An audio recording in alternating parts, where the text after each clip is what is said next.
सुप्रभात बच्चों, मैं रेणु पारिक संस्कृत शिक्षा विभाग के देववाणी ऐप पर आप सबका स्वागत है। आज हम कक्षा 12 की हिंदी साहित्य की पाठ्यपुस्तक अंतरा के अध्याय 6 जिसके लेखक हैं असगर वजाहत और पाठ का नाम है शेर पहचान चार हाथ साझा का अध्ययन करेंगे। सबसे पहले बच्चों इसका पाठ परिचय। शेर पहचान चार हाथ और साझा असगर वजाहत की चार लघु कथाएं हैं। शेर प्रतीकात्मक और व्यंग्यात्मक लघु कथा है।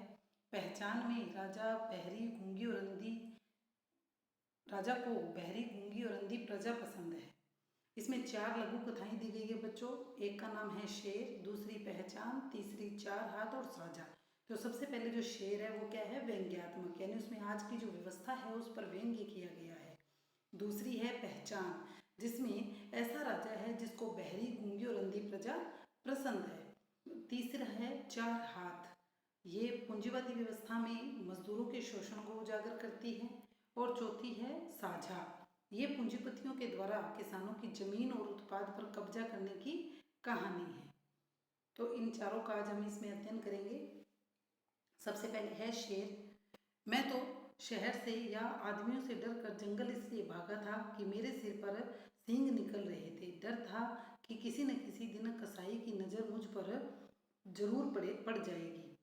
जंगल में मेरा पहला ही दिन था जब मैंने बरगद के पेड़ के नीचे एक शेर को बैठे हुए देखा। शेर का मुंह खुला हुआ था। शेर का खुला मुंह देखकर मेरा जो हाल होना था वही हुआ। डर के मारे एक झोंपड़ी के पीछे, झाड़ी के पीछे छिप गया। मैंने देखा कि झाड़ी की ओट भी गजब की चीज़ थी। अगर झाड़ियाँ न हो तो शेर का मुंह हो और फिर उससे बच पाना कठिन हो जाए। कुछ ही देर के बाद मैंने देखा कि जंगल के छोटे मोटे जानवर एक लाइन से चले आ रहे हैं और शेर के मुंह में घुसते चले जा रहे हैं। शेर बिना हिले डुले, बिना चबाए जानवरों को गटकता जा रहा है। यह दृश्य देखकर मैं बेहोश होते होते बचा।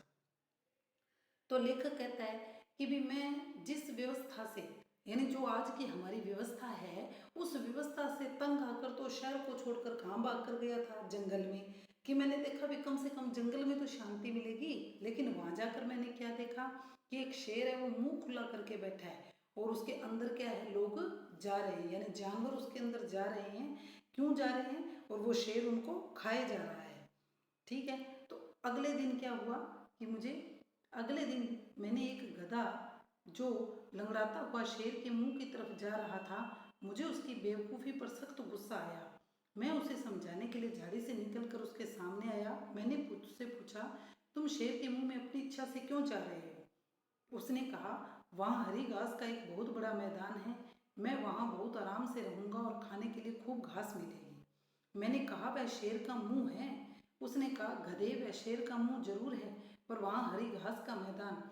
इतना कहकर वह शेर के मुंह के अंदर चला गया। फिर मुझे एक लोमड़ी मिली। मैंने उससे पूछा, तुम शेर के मुंह में क्यों जा रही हो? उसने कहा, शेर के मुंह के अंदर रोजगार का दफ्तर है, मैं वहाँ दरख्वास्त दूंगी, फिर मुझे नौकरी मिल जाएगी। मैंने पूछा, तुम्हें किसने बताया? उसने कहा, शेर ने, और वह शेर के मुंह के अंदर चली गई। फिर एक उल्लू आता हुआ दिखाई दिया। मैंने उल्लू से भी वही सवाल किया। उल्लू ने कहा, शेर के मुंह के अंदर स्वर्ग है। तो बच्चों देखो, लेखक इसके माध्यम से हमें आज की जो व्यवस्था है, आज की जो सरकारी तंत्र है, उसके ऊपर व्यंग्य कर रहा है कि किस प्रकार से लोग जो हैं इन नेताओं के द्वारा बेवकूफ़ बनाए जाते हैं। कैसे बनाए जाते हैं कि जैसे देखो कि जंगल में शेर था, उस शेर ने उन जानवरों को क्या बना दिया, बेवकूफ़ बना दिया, किसी को कुछ किसी को कुछ, यानी कि वो उसके मुंह में चले जा रहे थे। तो ये किसके प्रतीक हैं? ये सब आज की जनता के प्रतीक हैं। और वो शेर का मुंह क्या है, हमारा जो सरकारी तंत्र, यानी हमारा जो मंत्रिमंडल है, जो हमारी व्यवस्था है आज की, उसका प्रतीक कौन है? शेर है। कि आज लोग क्या है, आज हम दूसरे को समझाते हैं कि नहीं ये काम मत करो, ये गलत है, इससे तुम चक्कर में फंस जाओगे, लेकिन फिर भी लोग क्या है, लालच के कारण, कि कोई किसी को नौकरी का लालच है, किसी को धन का लालच है, किसी को रोटी कपड़ा का लालच है, यानी कोई ना कोई लालच दे करके वो नेता क्या करते हैं, पहले बड़े बड़े वादे करते हैं, हम ये कर देंगे, रोजगार देंगे, हम ये करेंगे, वो करेंगे, है ना। तो फिर वो क्या करते हैं, इस प्रकार के लालच देते रहते हैं जनता को। लेकिन और जनता क्या होती है, भोली भाली जनता उनकी बातों में आ जाती है। जैसे वो जानवर जो है उस शेर की बातों में आ गए थे और उसके मुंह के अंदर चले जा रहे थे। मैंने कहा, नहीं, यह कैसे हो सकता है। उल्लू बोला, नहीं, यह सच है और यही निर्वाण का एकमात्र रास्ता है। निर्वाण यानी मोक्ष। और उल्लू भी शेर के मुंह में चला गया। अगले दिन मैंने कुत्तों के एक बड़े जुलूस को देखा, जो कभी हंसते गाते थे और कभी विरोध भी चीखते चिल्लाते थे। उनकी बड़ी बड़ी लाल जीभें निकली हुई थी, पर सब दुम दबाए थे। कुत्तों का यह जुलूस शेर के मुंह की तरफ बढ़ रहा था। मैंने चीख कर कुत्तों को रोकना चाहा, पर वे नहीं रुके और उन्होंने मेरी बात अनसुनी कर दी और वे सीधे शेर के मुंह में चले गए। यानी आजकल भी लोग क्या करते हैं, विरोध करते हैं, प्रदर्शन करते हैं और अंत में क्या करते हैं, उस व्यवस्था के साथ समझौता कर लेते हैं। यानी उन मंत्रिमंडल के साथ उनके अनुसार जो है वो काम करने लग जाते हैं। एक बार तो विरोध प्रदर्शन करते हैं, जरूर करते हैं, लेकिन धीरे धीरे वो विरोध प्रदर्शन को भी वो व्यवस्था क्या कर देती है, दबा देती है। कुछ दिनों के बाद मैंने सुना कि शेर अहिंसा और सह अस्तित्ववाद का बड़ा जबरदस्त समर्थक है, इसलिए जंगली जानवरों का शिकार नहीं करता। मैं सोचने लगा, शायद शेर के पेट में वे सारी चीजें हैं जिनके लिए लोग वहां जाते हैं। और मैं भी एक दिन शेर के पास गया। शेर आंखें बंद किए पड़ा था और उसका स्टाफ ऑफिस का काम निपटा रहा था। मैंने वहां पूछा, क्या यह सच है कि शेर साहब के पेट के अंदर रोजगार का दफ्तर है। बताया गया कि यह सच है। मैंने पूछा, कैसे। बताया गया, सब ऐसा ही मानते हैं। मैंने पूछा, क्यों, क्या प्रमाण है। बताया गया, प्रमाण से अधिक महत्वपूर्ण है विश्वास। मैंने कहा, यह बाहर जो रोजगार का दफ्तर है। बताया गया, मिथ्या है। मैंने कहा, तुम लोग मुझे उल्लू नहीं बना सकते, वह शेर का मुंह है। शेर के मुंह और रोजगार के दफ्तर का अंतर मुझे मालूम है, मैं इसमें नहीं जाऊंगा।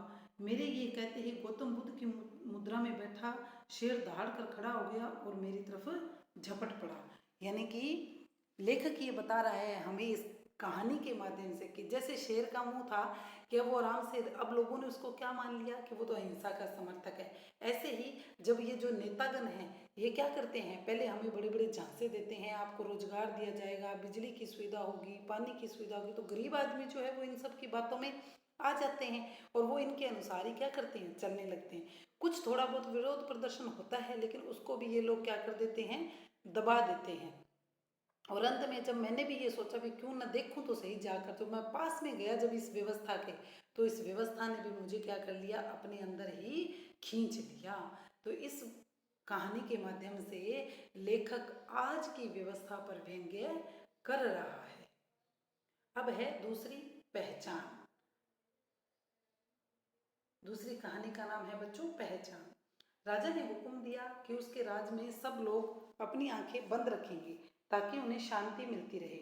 लोगों ने ऐसा ही किया, क्योंकि राजा की आज्ञा मानना जनता के लिए अनिवार्य है। जनता आंखें बंद किए सारा काम करती थी और आश्चर्य की बात यह है कि काम पहले की तुलना में बहुत अधिक और अच्छा हो रहा था। फिर हुक्म निकला कि लोग अपने अपने कानों में पिघला हुआ शीशा डलवा लें, क्योंकि सुनना जीवित रहने के लिए बिल्कुल जरूरी नहीं है।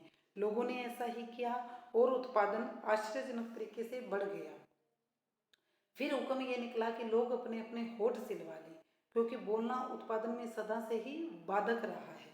ये देखो बच्चों, ये भी क्या है, आज की जो व्यवस्था है, आज का जो सरकारी तंत्र है, आज के जो नेतागण हैं, उनके ऊपर आक्षेप है लेखक का भी। आज जो राजा है ना, वो ये सोचता है कि भी मैं ही काम करूं और मेरे अनुसार सारी जनता काम करे। यानी आज के समय में लोगों को क्या कर दिया जाता है, यहाँ पर कानों में शीशा डलवाने का मतलब क्या है कि कान से सुनना बंद कर दो, यानी कि केवल क्या करो, काम ही काम करते रहो। यानी जैसे तुम्हें सरकार चलाए वैसे तुम चलते रहो।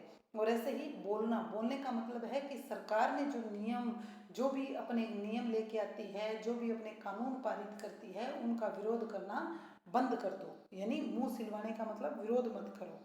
लोगों ने काफी सस्ती दरों पर होठ सिलवा ली और फिर उन्हें पता लगा कि वे खा भी नहीं सकते, लेकिन खाना भी काम करने के लिए बहुत आवश्यक नहीं माना गया। फिर उन्हें कई तरह की चीजें कटवाने और जुड़वाने के हुक्म मिलते रहे और वैसा ही करवाते रहे। राजा रात दिन प्रगति करता रहा। फिर एक दिन खैराती, रामू और छिद्दू ने सोचा कि लाओ आंखें खोल कर तो देखें, अब तक अपना राज स्वर्ग हो गया होगा। उन तीनों ने आंखें खोली तो उन सबको अपने अपने सामने राजा दिखाई दिया। वे एक दूसरे को न देख सके, यानी कि उन्हें क्या दिखाई दिया, केवल राजा ही राजा। अब उन्हें एक दूसरे को नहीं देख सके। एक दूसरे का मतलब कि वो उस व्यक्ति, आज जो मनुष्य है, आज का मनुष्य आज के सरकारी तंत्र के अनुसार इस प्रकार से मग्न हो गया है, यानी उस सरकारी तंत्र के अनुसार इस प्रकार चलने लग गया है कि उसका खुद का जो मूल अस्तित्व था वही क्या हो गया है, समाप्त हो गया है। अगली कहानी है बच्चों चार हाथ। ये चार हाथ कहानी जो है पूंजीपति वर्ग पर व्यंग्य किया गया है कि पूंजीपति जो लोग होते हैं, यानी बड़े बड़े जो मिलों के मालिक हैं, बड़े बड़े जो मतलब बड़ी बड़ी फैक्ट्रियां चलाते हैं, वो उन लोगों पर व्यंग्य है कि वो लोग अपने नीचे जो मजदूर काम कर रहे हैं उनका शोषण किस प्रकार करते हैं। चार हाथ। एक मिल मालिक के दिमाग में अजीब अजीब ख्याल आया करते थे, जैसे सारा संसार मिल हो गया हो, सारे लोग मजदूर हो और वह उन सब का मालिक हो, यानी कि सारा संसार क्या हो गया हो, मिल बन गया हो, मिल बन गया हो और वह उसका मालिक हो, वह उनका मालिक, या मिल में चीज़ों को की तरह आदमी भी बनने लगे, तब मजदूरी भी नहीं देनी पड़ेगी, वगैरह वगैरह। एक दिन उसके दिमाग में ख्याल आया कि अगर मजदूरों के चार हाथ हों तो काम कितनी तेजी से हो और मुनाफा कितना ज़्यादा, लेकिन यह काम करेगा कौन। उसने सोचा वैज्ञानिक करेंगे, ये किस मर्ज की दवा है। उसने यह काम करने के लिए बड़े वैज्ञानिकों को मोटी तनख्वाहों पर नौकर रखा। वे नौकर हो गए। कई साल तक शोध और प्रयोग करने के बाद वैज्ञानिकों ने कहा कि ऐसा असंभव है कि आदमी के चार हाथ हो जाए। मिल मालिक वैज्ञानिकों से नाराज हो गया। उसने उन्हें नौकरी से निकाल दिया और अपने अपने इस काम को पूरा करने के लिए अपने आप इस काम को पूरा करने के लिए जुट गया। उसने कटे हुए हाथ मंगवाए और अपने मजदूरों के फिट करवाने चाहिए, पर ऐसा नहीं हो सका। यानी कि कहने का मतलब है कि बच्चों, आज का जो पूंजीपति वर्ग है, आज जो बड़ी बड़ी फैक्ट्रियों को चला रहे हैं, वो लोगों ने उन लोगों ने क्या किया, पहले तो इस प्रकार का यानी कि एक्सपेरिमेंट करना चाहा, इस प्रकार का उन्होंने खोज करनी चाहिए कि भी उन मजदूरों के चार हाथ लगवा दे। तो उसने वैज्ञानिक तैयार किए कि जो लोग इन मिल मालिकों के लिए जितना अधिक श्रम करते हैं, जितनी अधिक मेहनत करते हैं, उतने दिन तो वो उनके लिए क्या है, फायदेमंद है। और जैसे ही वो काम करना कम कर देते हैं या बंद कर देते हैं, तो ये मिल मालिक क्या करते हैं, उनको बाहर निकाल देते हैं और नए मजदूरों को ले लेते हैं। यानी उनका उनका उनके साथ किसी भी प्रकार का कोई लेना देना नहीं है, सिर्फ उनको किससे मतलब है, अपने पैसे से, अपने काम से मतलब है। और फिर उसने मजदूरों के लकड़ी के हाथ लगवाने चाहे, पर उनसे काम नहीं हो सका। फिर उसने लोहे के हाथ फिट करवा दिए, पर मजदूर मर गए। आखिर एक दिन बात उसकी समझ में आई। उसने मजदूरी आदि कर दी और दुगने मजदूर नौकरी पर रख लिए। यानी चार हाथ करने के लिए उसने क्या किया, पहले तो उसने सोचा भाई इन मजदूरों से मैं क्या कराऊं, एक्स्ट्रा काम करवाऊं, यानी 8 घंटे की बजाय मैं इनसे क्या करवाऊं, 12 घंटे काम करवाऊं।